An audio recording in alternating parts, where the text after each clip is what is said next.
For 10 years straight, she was the most popular author, and she was also my wife.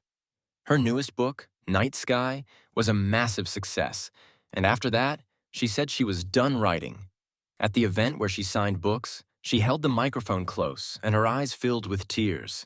She said, "This book is for my lost youth, which I'll always remember." Everyone online was touched by her deep feelings, and many fans cried. But I was in a fancy restaurant, one I booked half a year earlier, ripping up the movie deal she'd always wanted.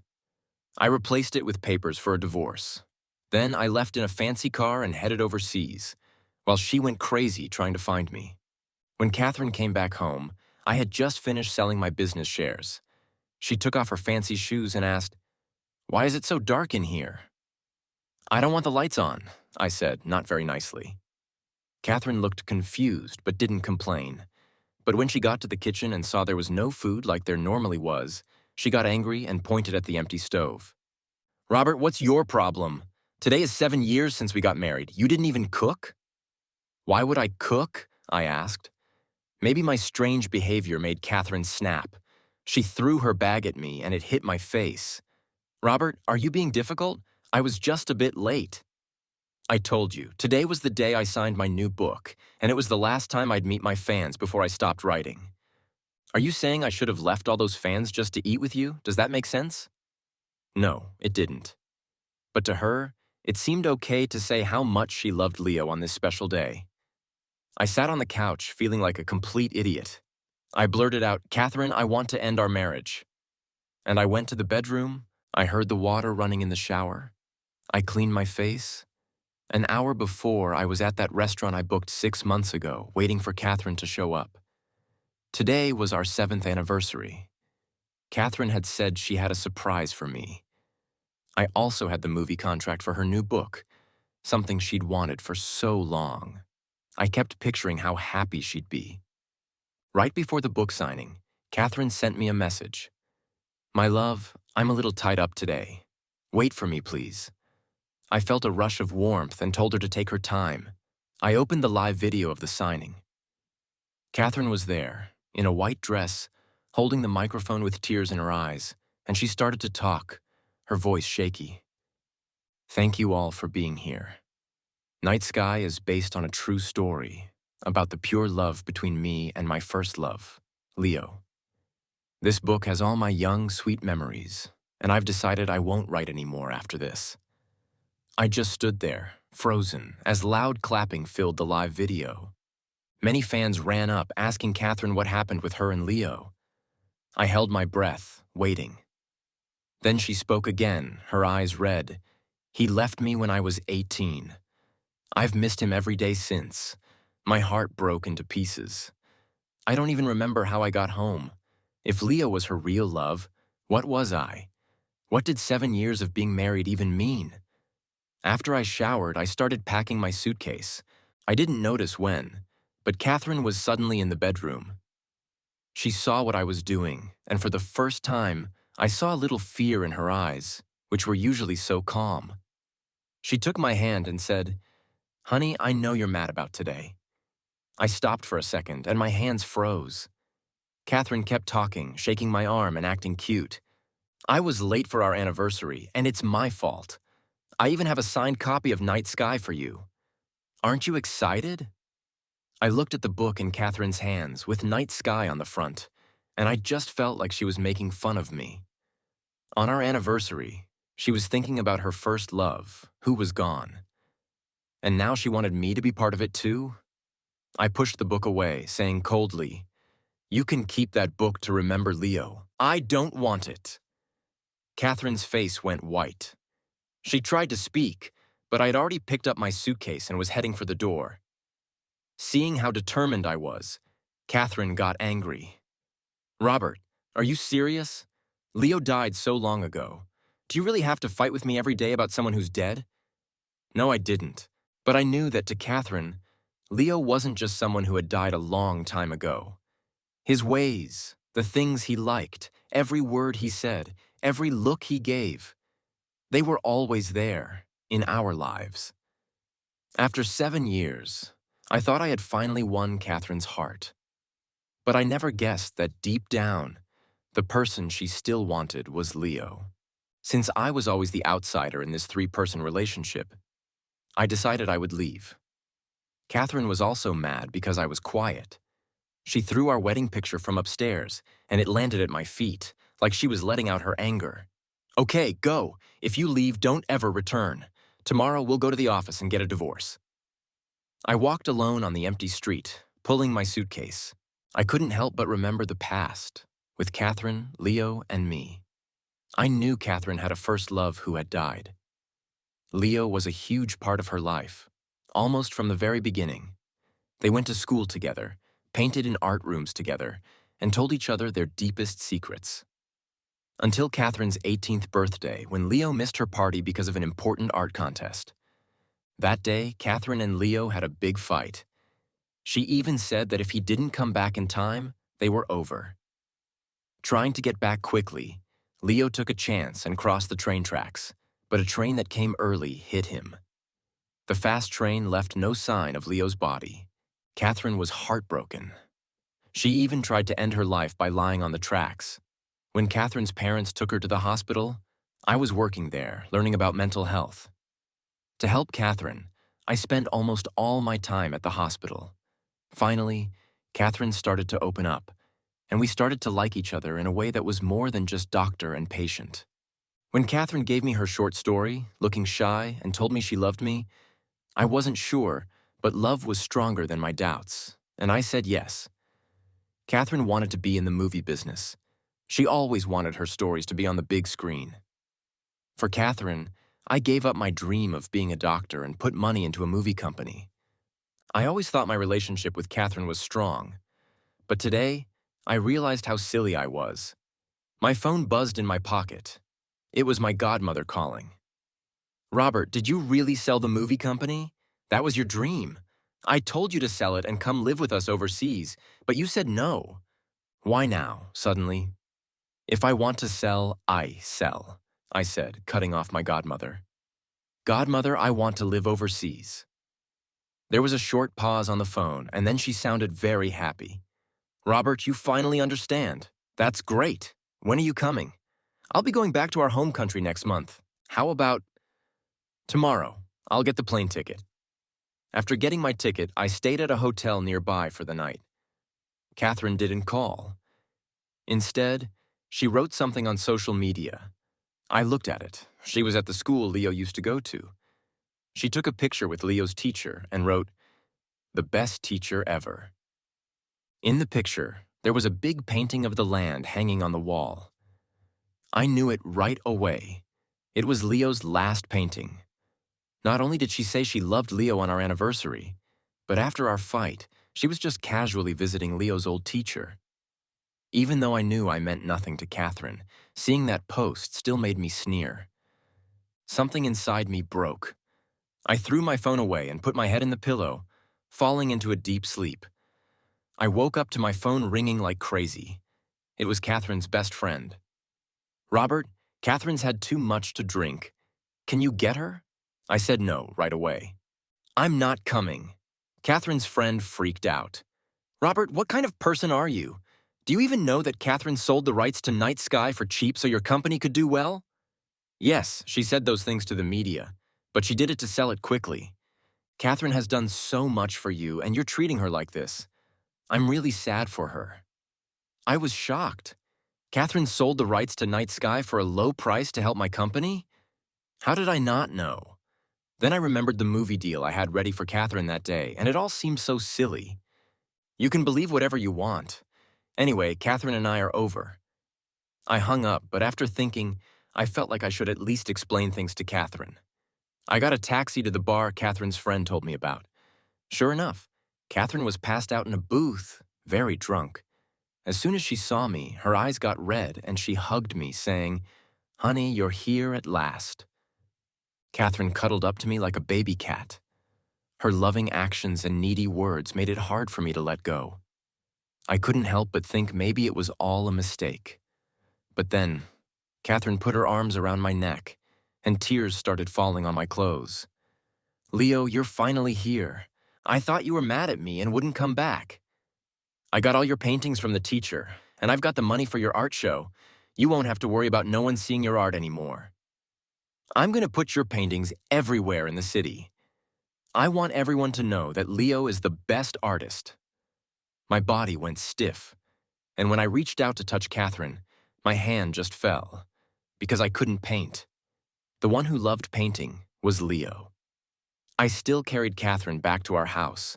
Like always, I helped her take off her jacket and shoes, then gently cleaned her face with a cloth. When I went to take off her bra, Catherine, who had been half awake, suddenly woke up. She looked at me, scared, and said, "What are you doing?" "I'm telling you I'm Leo's girl and I won't be with you. If you come any closer, I'll call for help." My hand stopped in the air, but then Catherine suddenly fell back onto the bed fast asleep. It hit me that everything just now was just her talking because she was drunk. But what no one knew was that even after 7 years of being married to Catherine, I had never been intimate with her, not even a little, because she always said she wasn't ready. But now it was obvious. She wasn't just not ready. She had someone else in her heart, and that was why she couldn't let anyone else in. Looking at Catherine's calm, sleeping face and hearing her say Leo's name quietly, I knew it was time for me to go. I took out the divorce papers I had printed a while ago, put them on the nightstand where she would see them, and quietly closed the door behind me as I left. But while waiting at the airport, I still saw the big news story that everyone was talking about. Famous writer has art show for dead boyfriend, 8 years of love still strong. The bright headline felt like someone had slapped me, but I didn't feel anything. I just took out my phone card and threw it away.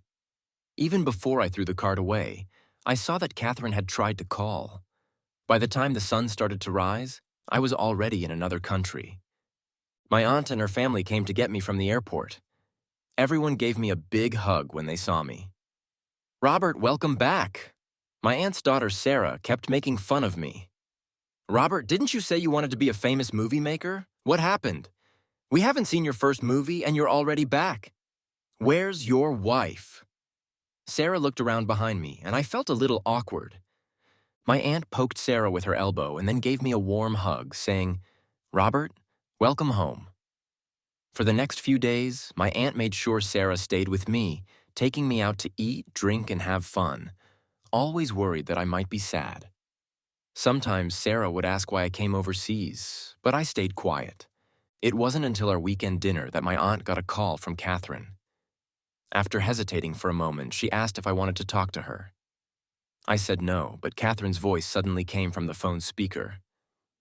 "Robert, I know you can hear me. I have something very important to say. Can you please talk to me?"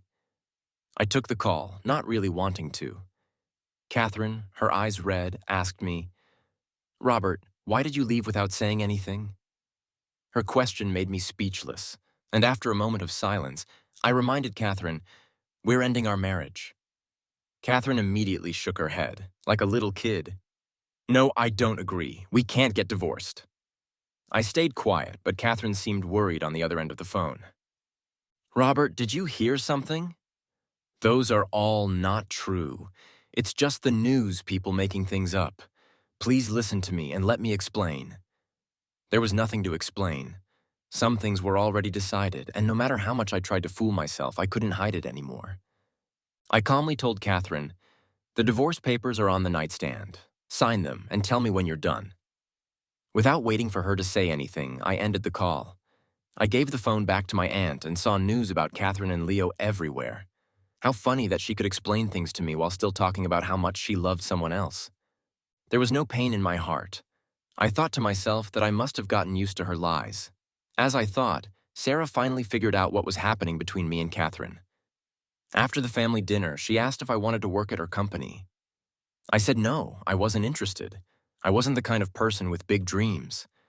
The reason I started that movie company was all because of Catherine. Now that I was away from her, I didn't want to do anything else. Sarah's eyes, though, flashed with a playful look. "Next month, there's the World Modeling Contest, and our company has a spot. Are you sure you don't want to join?" My eyes lit up. I had always loved models, so much that I lost track of time when I was doing it. I had won many awards in college.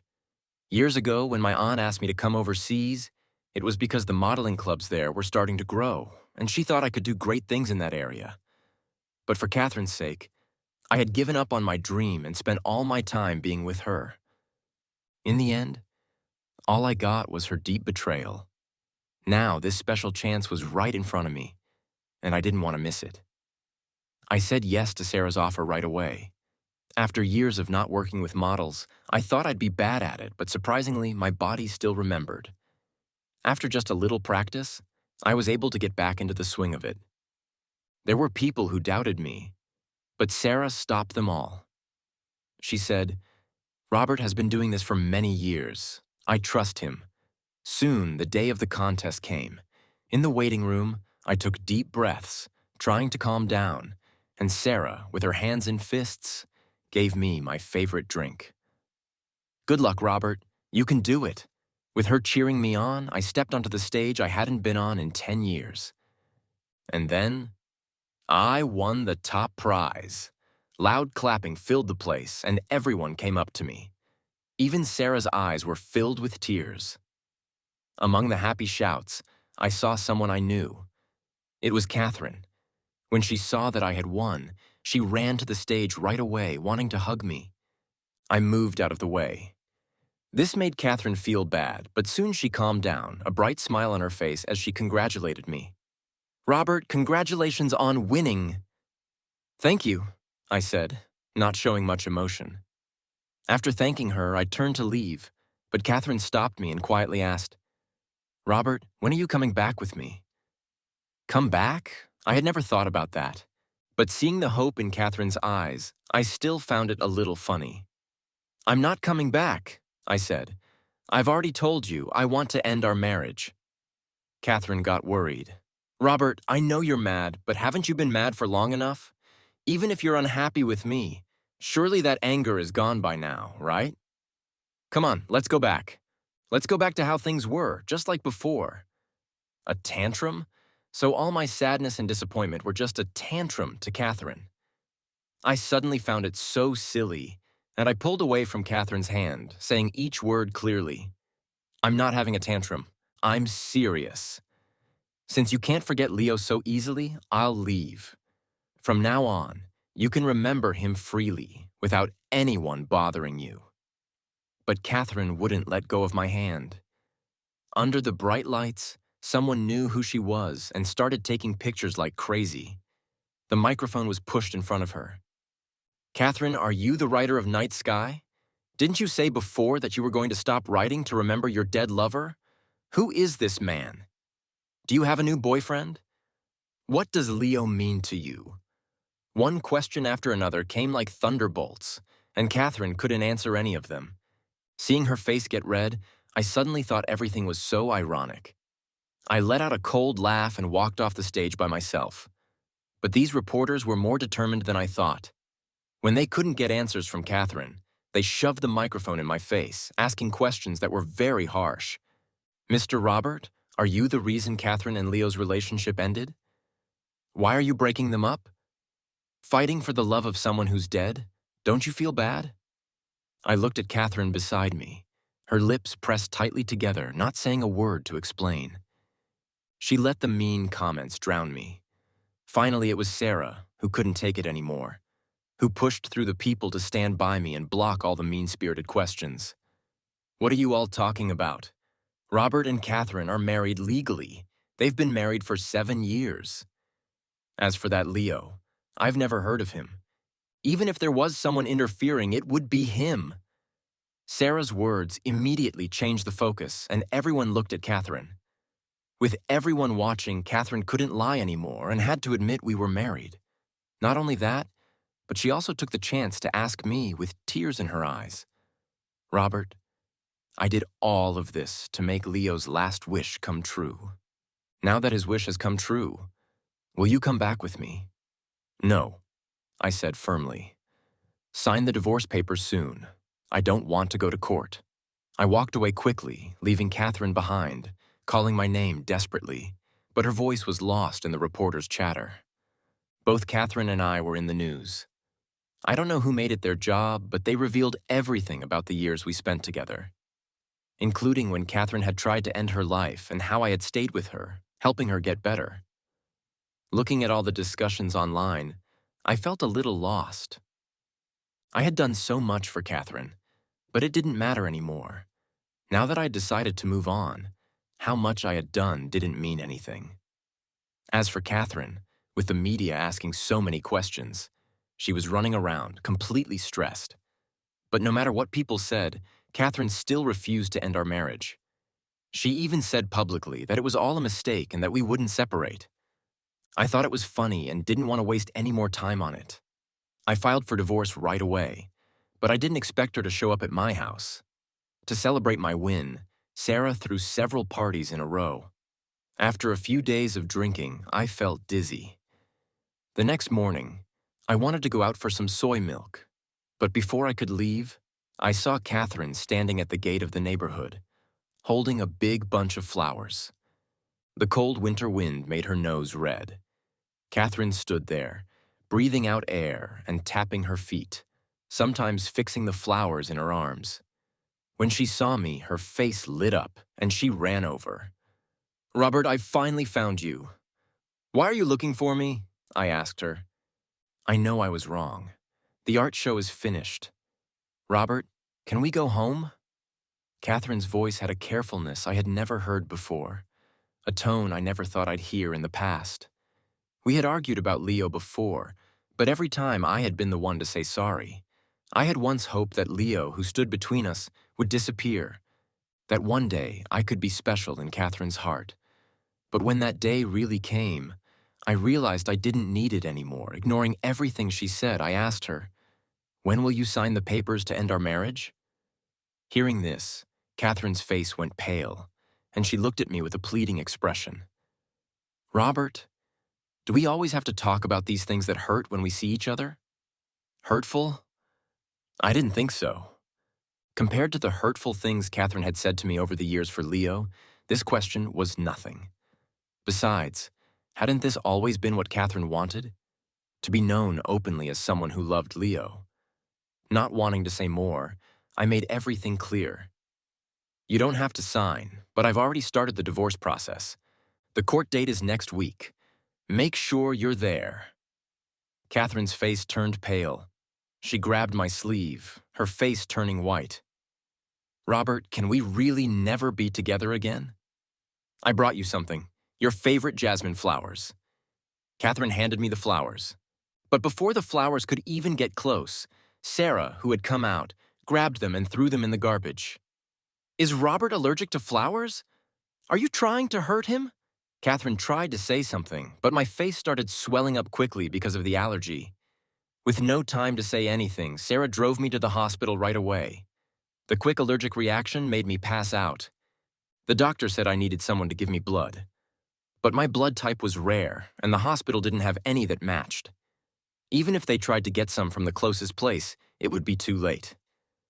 Everyone was worried, but Catherine, who was always scared of pain, stepped up. She rolled up her sleeve and offered to give me blood. When I woke up, Catherine's face was very pale, but she still managed to give me a weak smile and said, "You're awake, Robert. I'm so happy you're okay." I saw the mark on her arm from the needle and felt a strange feeling. I knew how much Catherine hated pain. She was so scared of it that she wouldn't even get a checkup. But to think that this same Catherine, who was so scared of pain, would cut herself for Leo. Suddenly, my uneasy heart calmed. I looked at Catherine and said, "Thank you." A happy smile spread across Catherine's face. "Robert, I'm so glad to give blood for you. I've also gotten a special room for you." But before she could finish, I turned to Sarah and said, "How much is a little bit of blood? Pay her 3 times what it usually costs." The joy on Catherine's face disappeared, replaced by deep sadness. "Robert, I didn't give blood for money." "I know, but Catherine, I don't want anything to do with you anymore. Not even a little." I saw Catherine's face turn pale, and she looked like she wanted to say something, but my body was reacting badly. The doctor, seeing this, frowned. "The patient is just starting to get better. He can't be upset. Are you trying to make him worse with your words?" I'm not. I just want to talk to him.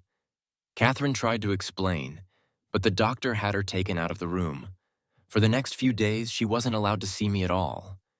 Catherine still stayed outside my hospital room. Every day, she brought me different kinds of healthy meals, but I didn't even look at them. Sarah kept her outside. The reason was simple. Most of the food Catherine brought was something I couldn't eat. There were even some things that were on my list of things I was allergic to. Sometimes, even Sarah would ask, confused, "Robert, you two were really together for 7 years? How come I feel like Catherine doesn't know you as well as I do?" You clearly can't eat seafood or nuts, but she brought several dishes with those. Even after I told her, the next time she brings food, it's the same food you're allergic to. Does she want to help you or does she want to hurt you? I just smiled. I believe Catherine really wanted to take care of me. After all, we had been together for 7 years and she had never cooked. Now she was making a new, healthy meal for me every day. But it was also true that after 7 years, she knew nothing about me. How else could I explain that Sarah, who barely spent time with me, knew my allergies, while Catherine, who lived with me every day, knew nothing? I thought back to the past, when every year, on Leo's anniversary, Catherine would carefully prepare things, reminding the store many times what could and couldn't be included. Once, the store was too busy and forgot her instructions, and she got very angry, complaining about them right away. Love and not caring were so obvious. But it didn't matter anymore, because I didn't love her anymore. What did it matter if Catherine remembered my allergies or treated me well? The court date came fast. I hadn't left the hospital, so Sarah went for me. In court, Catherine insisted that our problems were all misunderstandings. She showed many things I had done for her as proof that we loved each other. Sarah scoffed and simply showed an interview Catherine had done before she stopped writing, which was enough to prove that our relationship had ended a long time ago. Not to mention the art show she had organized for Leo and the fact that she let people say bad things about me, calling me the reason her and Leo's relationship ended, without explaining anything. In the end, the judge decided we should divorce. The moment I got the divorce paper, Catherine fainted. Because she was being kind, Sarah called for help for her and then walked away, not looking back. After the divorce, I got better quickly. In less than a week, I left the hospital. Sarah hired me at her company, making me the main person in big competitions. She even gave me half of the company's shares. I felt uncomfortable about it, but Sarah looked at me with a big smile. "What's wrong? Without you, this company wouldn't even exist. Take it. If you're unhappy, it means you don't care about me." I had no choice but to accept, telling her I would keep the shares for now, and when she got married, I would give them to her as a wedding gift. But Sarah wasn't happy. She mumbled, "Who wants to get married? I don't want to get married. If I do, it has to be to—" Her words were lost in the wind, but I understood Sarah's feelings. Still, after my last relationship, I had been so hurt by Catherine that I needed time to heal. I also needed to clear some space in my heart so that someone better could come in. In the following days, Sarah and I didn't talk about love. I focused completely on the competitions, winning one big award after another. Along the way, I even broke several world records. In every competition, Sarah was by my side. Her pockets seemed magical, always pulling out things I loved. Through our hard work together, the small club we once started had grown into a big company. Our names, mine and Sarah's, were printed on all kinds of ads, and we became famous around the world. Another year's world championship came, and I broke my own record, finishing first. On the stage, I saw someone I knew in the audience. It was Catherine. For more than a year, she had come to almost every one of my competitions. She even helped me understand my strengths and weaknesses, as well as those of my competitors. Before this, Catherine had shown no interest in model design. She had even made fun of my hobbies, saying to my face that only people like Leo, who used a paintbrush to show their love for the world, understood what art was. What I did was nothing more than playing around. Now she had picked up her pen, which she had held for many years, and was writing down different strategies for me. Yet, All I felt was annoyed. I didn't even look at the thick stacks of notes. I put them all in the trash. Eventually, I even told the people working with me, "Don't bring me things like that again. If you get them, just throw them away." Suddenly, a reporter's question interrupted my thoughts. "Mr. Robert, your design this time is called Home, and it is said to be made for your loved one. Can you tell us who your lover is?" Catherine sat up straight in the audience, and I could see the hope in her eyes. She even nervously tugged at her clothes. But I didn't even look at her. I took Sarah's hand and answered the reporter's question confidently. "Of course. Home is a design I created for my beloved, Miss Sarah. She's been by my side all year, and I'd like to take this chance to tell her how I feel." In front of the whole world, I got down on one knee, took out the ring I had prepared in my pocket, and asked Sarah, "Sarah, will you marry me?" Sarah's face lit up with surprise. She covered her mouth, tears in her eyes, and nodded yes. The applause was very loud, and we kissed as if the whole world was just the two of us. The crowd was blurry, and I saw Catherine's face lose all color. Something in her hand seemed to fall, but I didn't pay attention because I had already taken Sarah's hand and was walking toward the stage, where we would share the happiness of being number one in the world. By the time the ceremony ended, Catherine had disappeared. However, the cleaning staff found a book that hadn't been published. On the front page, it said, "To the person I love most." When I saw the name Robert in the title, I thought it was silly. Sarah came up from behind and asked if I had seen anything. "Nothing. By the way, where do you want to have the wedding?" "So soon?" "I haven't decided yet. How about an island?" Sarah blushed and looked shy, and I nodded, taking her hand as we got into the car. Outside, a familiar figure peeked out, like a mouse spying on the happiness between Sarah and me. But this time, I didn't look back.